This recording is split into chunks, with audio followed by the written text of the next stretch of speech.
Vida através da morte, capítulo 3, Charles Stanley, diagnóstico e antídoto.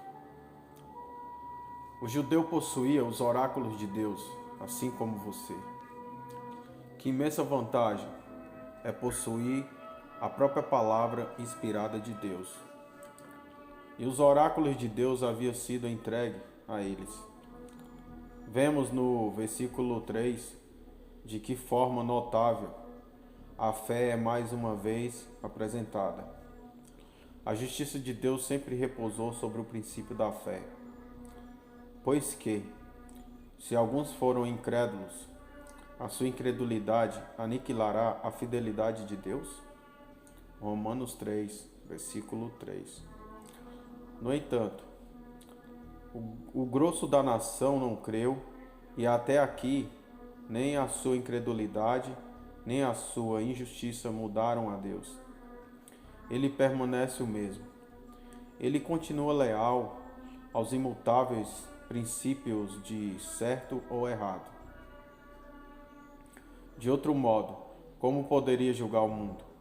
Ao deixar-se de lado a lei como meio de se obter justiça, isto pode ser distorcido como alguns o fizeram e afirmaram que o apóstolo ensinava que devemos praticar o mal para que disto provenha o bem. Isto é energicamente condenado. A justiça de Deus permanece no julgamento de todos os que praticam o mal. O apóstolo apela agora para as próprias escrituras dos judeus e prova a partir delas que todos eram culpados. Como está escrito: não há um justo nem um sequer, não há ninguém que entenda, não há ninguém que busque a Deus. Romanos 3, 10, 11. Não podemos ignorar o fato de que as palavras do versículo 19 foram escritas para aqueles que estavam sob a lei. E que terrível descrição esta do homem sob a lei. Toda boca é assim fechada e todo mundo é culpado diante de Deus. Sim, repare bem que não se trata daquilo que o homem é diante de seus semelhantes, mas do que ele é diante de Deus. E se todos os que estão debaixo da lei e todos os que não estão debaixo da lei são culpados, o que pode a lei fazer pelo culpado? A própria perfeição da lei, como uma regra perfeita para o homem, pode tão somente condenar o transgressor da lei.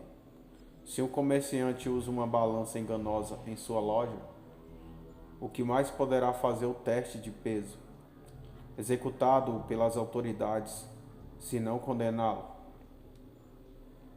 O peso usado como padrão irá demonstrar o quão fora do padrão ele está. E se ele está fora do padrão, o teste de peso não poderá demonstrar que sua balança é justa. A lei não podia ir além disso, porque pela lei vem o conhecimento do pecado. Romanos 3, versículo 20. Portanto, são todos culpados, evidentemente, por isso nenhuma carne será justificada diante dele pelas obras da lei. O homem é assim, posto de lado, bem como todos os seus esforços e pretensões à justiça pelas obras da lei. Mas agora se manifestou sem a lei a justiça de Deus, tendo o testemunho da lei e dos profetas. Romanos 3, 21. Trata-se de algo completamente novo e distinto de tudo o que provém do homem. Não se trata da justiça do homem, pois ele não a tem em qualquer medida. Que tremendo fato, que em todo este mundo não tenha sido encontrado um só justo.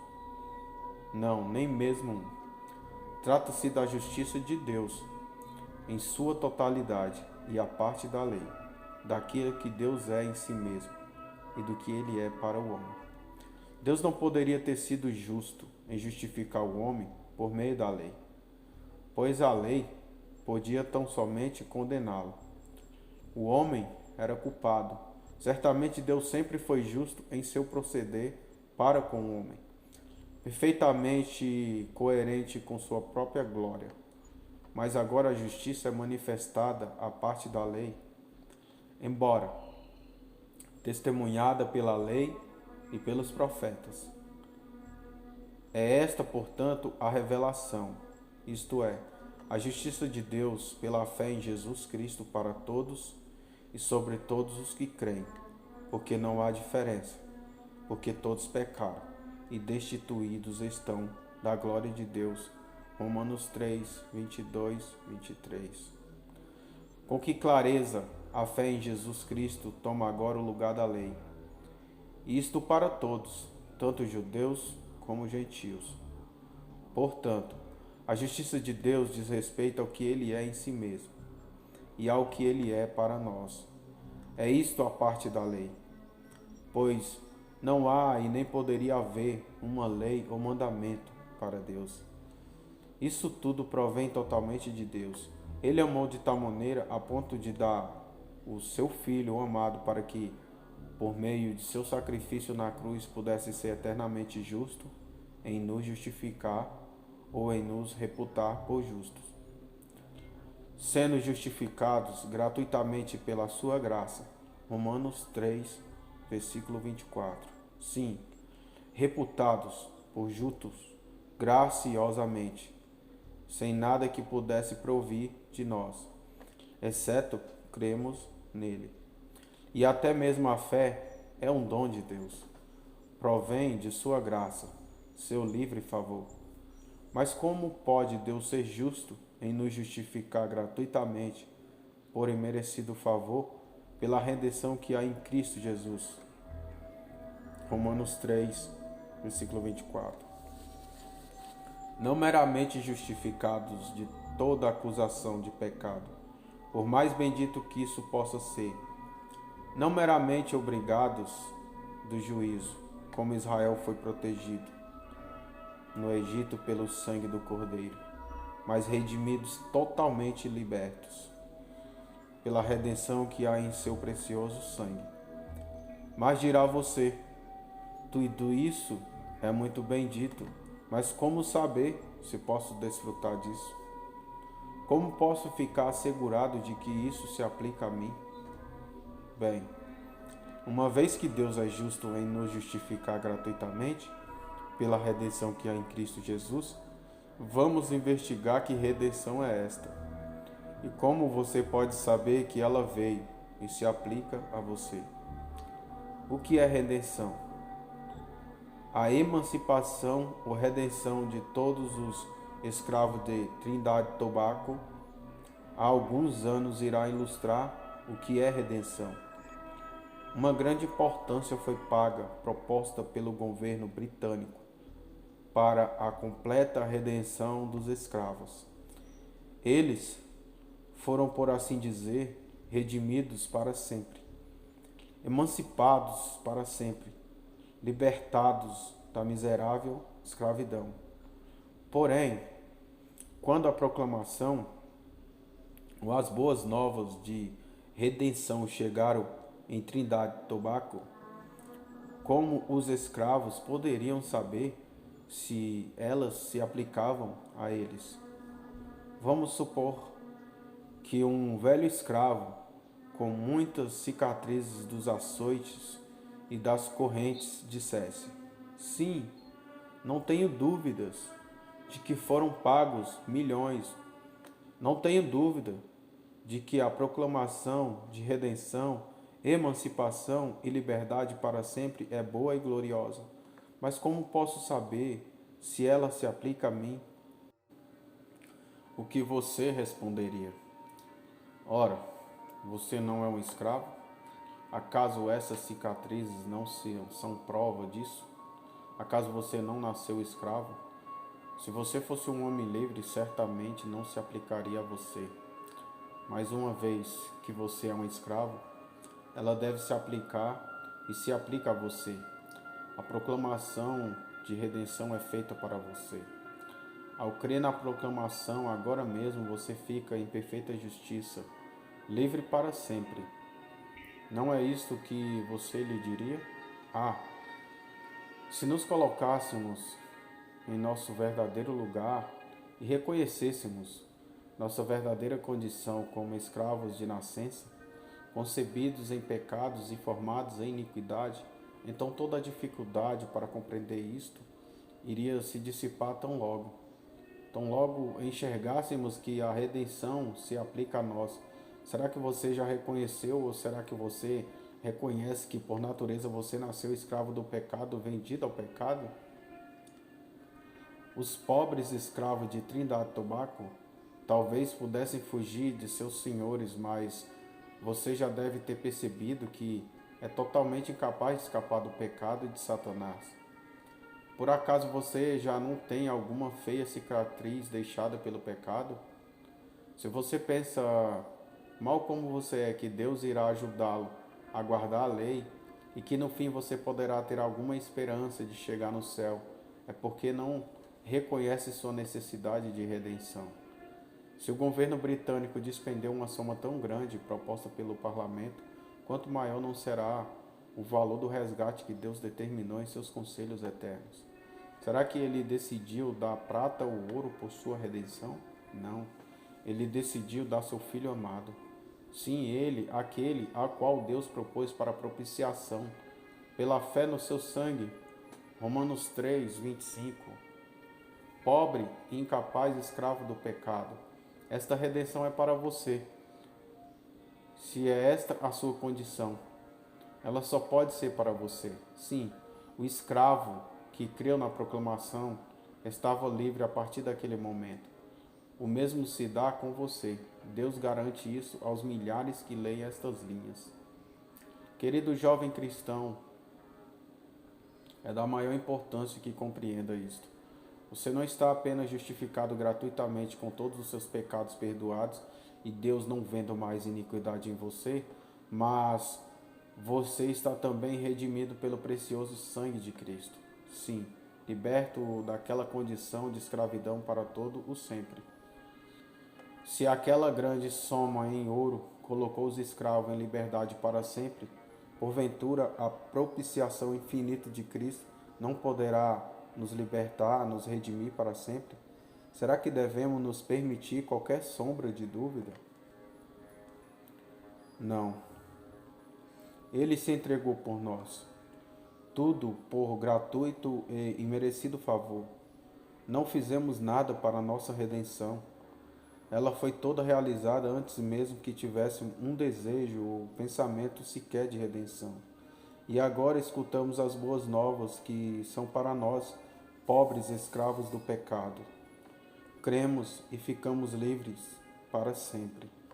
Glória eterna seja aquele que suportou a cruz. Mas devemos inquirir mais de como a justiça de Deus é afetada em tudo isso, a qual Deus propôs para a propiciação pela fé no seu sangue, para demonstrar a sua justiça pela remissão dos pecados dantes cometidos, sob a paciência de Deus para a demonstração da sua justiça, neste tempo presente, para que ele seja justo e justificador daquele que tem fé em Jesus. Romanos 3, 25, 26. Você irá notar que Deus apresentou a propiciação de Cristo para declarar duas coisas. Sua justiça precisava ser revelada nestas duas coisas. Em deixar impunes, em indulgência, os pecados que são passados, e em poder ser justo e o justificador daquele que tem fé em Jesus Cristo. Cabe aqui alertar nossos leitores de um sério erro que normalmente é cometido com respeito à expressão pecados dantes cometidos, como se significasse os pecados que foram cometidos até nossa convenção a Deus, como se quisesse dizer que os pecados até nossa convenção teriam sido perdoados ou redimidos pela propiciação de Cristo, e que Deus seria, por conseguinte, justo pela morte de Cristo, em perdoar desta maneira os pecados cometidos antes da convenção. Este erro leva o crente à completa confusão quanto aos pecados que possa vir a cometer depois da convenção. Mas ainda tal ideia deixa o cristão numa posição pior que a do judeu, pois este poderia contar com outro dia de expiação, que acontecia a cada ano. Porém, se o sacrifício propiciatório de Cristo valeu somente para nossos pecados, ou expiação dos nossos pecados, até o dia de nossa convenção, então já não resta remédio para os pecados cometidos depois da convenção, pois já não resta mais sacrifício pelos pecados. Hebreus 10, 26. Quem poderia ser salvo com uma ideia tão finita do sacrifício propiciatório de Cristo? O sacrifício único e infinito teve que valer para todos os pecados de um pecador finito, desde o primeiro até o último. O que significa então essa passagem? Simplesmente isto: Deus passou por cima em indulgência dos pecados de todos os crentes antes que Cristo morresse, e agora Ele é o justificador de todos aqueles que creem, reputando-os por justo como se nunca houvesse pecado. Mas a grande questão era: como Deus poderia ser justo em fazer ambas as coisas? Como poderia isso ser revelado, declarado e explicado? Se não houvesse resposta a esta pergunta, como poderia qualquer alma ter paz com Deus? Se todos eram culpados, como poderia Deus ser justo em passar por cima dos pecados daqueles que creram, sejam judeus ou sejam gentios? E se todos provaram ser culpados agora, se você foi provado como sendo culpado, como pode ser Deus declarar a respeito de você como fez a respeito de Israel no passado, que ele não viu e não vê iniquidade em você? Certamente ele não poderia ser justo com base em qualquer coisa que fosse encontrada em nós, ou praticada por nós, sob a lei ou a parte da lei. É aqui que o olhar da fé deve pousar unicamente no sangue de Jesus, para propiciação pela fé no seu sangue. Romanos 3, 25. Isto por si só explica e declara a justiça de Deus, tanto no que diz respeito aos pecados dos crentes no passado como dos nossos agora.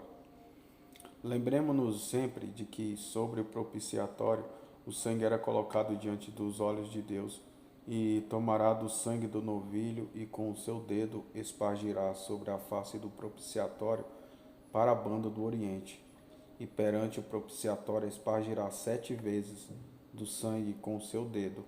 Levítico 16, 14. Isso tinha que ser feito vez por outra.